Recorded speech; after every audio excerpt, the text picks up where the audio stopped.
बड़ी खबर सोनिया गांधी के बयान को लेकर सामने आ रही है। थोपी गई चुप्पी से देश की समस्याएं हल नहीं होंगी। सोनिया गांधी के मोदी सरकार पर बड़े बयान सामने आ रहे हैं। जी हां, कांग्रेस की पूर्व अध्यक्ष सोनिया गांधी ने एक बार फिर केंद्र की मोदी सरकार पर निशाना साधा है। सोनिया ने एक समाचार पत्र में लिखे लेख में कहा है, चुप्पी से देश की समस्याओं का हल नहीं होगा।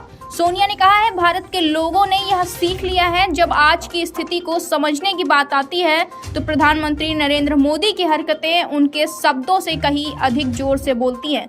वहीं कांग्रेस की पूर्व अध्यक्ष सोनिया गांधी ने एक बार फिर केंद्र की मोदी सरकार पर निशाना साधा है। जी हां, सोनिया ने एक समाचार पत्र में लिखे लेख में मोदी सरकार पर केंद्र की एजेंसियों का दुरुपयोग करने, संसद में विपक्ष की आवाज दबाने, मीडिया पर दबाव बनाने और न्यायपालिका की विश्वसनीयता को कमजोर करने का प्रयास करने का आरोप लगाया है। सोनिया ने अपने लेख में महंगाई, बेरोजगारी और किसानों के मुद्दे पर भी मोदी सरकार पर कड़ा हमला बोला है। आइए आपको बताते हैं सोनिया ने किन 5 मुद्दों पर मोदी सरकार पर निशाना साधा है। सोनिया गांधी ने कहा है, थोपी गई चुप्पी से देश की समस्याओं का हल नहीं होगा। सोनिया ने कहा है, भारत के लोगों ने अब यह सीख लिया है कि जब आज की स्थिति को समझने की बात आती है तो प्रधानमंत्री नरेंद्र मोदी की हरकतें उनके शब्दों से कहीं अधिक जोर से बोलती हैं।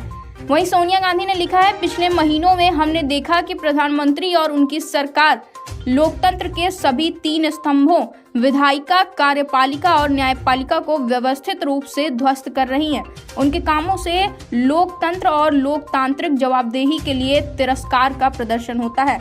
वहीं सोनिया ने अपने लेख में संसद में हुई घटनाओं का भी जिक्र किया। सोनिया ने लिखा, पिछले सत्र में हमने उस सरकारी रणनीति को देखा जिसके तहत विपक्ष को बेरोजगारी, मुद्रास्फीति, सामाजिक विभाजन, बजट और अडानी जैसे मुद्दे उठाने से रोका गया है।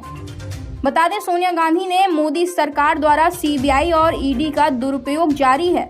95% राजनीतिक मामले सिर्फ विपक्षी नेताओं के खिलाफ दायर किए गए हैं। वहीं वे लोग जो बीजेपी में शामिल हो गए हैं उनके खिलाफ केस चमत्कारिक रूप से गायब हो गए हैं। राष्ट्रीय सुरक्षा के लिए बने कानूनों का दुरुपयोग किया जा रहा है और पत्रकारों, कार्यकर्ताओं और थिंक टैंक के खिलाफ मामले अप्रत्याशित हो रहे हैं। वहीं तीसरी बात सोनिया गांधी ने लिखी कि पीएम सच्चाई और न्याय को लेकर दिखावटी बयान देते हैं। यहाँ तक कि प्रधानमंत्री के चुने हुए व्यवसायियों पर वित्तीय धोखाधड़ी के आरोपों को भी नजरअंदाज कर दिया जाता है। और सोनिया गांधी ने अपने चौथे लेख में लिखा, लंबे समय से चली आ रही मीडिया की स्वतंत्रता से भी समझौता अब किया जाने लगा है। सरकार ने वित्तीय शक्ति और बीजेपी के दोस्तों के साथ मिलकर राजनीतिक धमकी के जरिए ऐसा किया है कि चैनलों पर शाम को चलने वाले डिबेट्स स्लैगिंग मैच की तरह हो गए हैं, जहां सरकार पर सवाल उठाने वालों को शांत कर दिया जाता है। सरकार इससे भी संतुष्ट नहीं हुई तो सूचना प्रौद्योगिकी नियमों में संशोधन करके कानूनी तौर पर खुद को और सशस्त्र कर लिया। अब किसी भी ऐसी खबर को जो पसंद ना हो उसे फेक न्यूज का टैग देकर हटाया जा सकता है। वहीं सोनिया ने कहा है, चुप्पी साधने से भारत की समस्या का समाधान नहीं हो सकता। प्रधानमंत्री लाखों लोगों के जीवन को प्रभावित करने वाले सरकार के कार्यों पर उठ रहे जायज सवाल पर चुप हैं। वहीं वित्त मंत्री ने अपने बजट भाषण में बेरोजगारी या महंगाई का जिक्र नहीं किया, मानो ऐसा जैसे कि ये समस्याएं हैं ही नहीं। उनकी चुप्पी दूध, सब्जियां, अंडे, रसोई गैस, बेरोजगारी का सामना कर रहे लोगों, करोड़ों लोगों के संघर्ष में मदद नहीं कर सकती। किसानों की 2022 तक की आय दोगुनी करने के अपने वादे पर विफल रहने के बाद प्रधानमंत्री ने आसानी से चुप्पी साध ली है, जबकि उनकी अन्य समस्याएं जैसे बढ़ती लागत अभी भी ज्यों की त्यों हैं। इंडिया 24/7 लाइव टीवी की रिपोर्ट।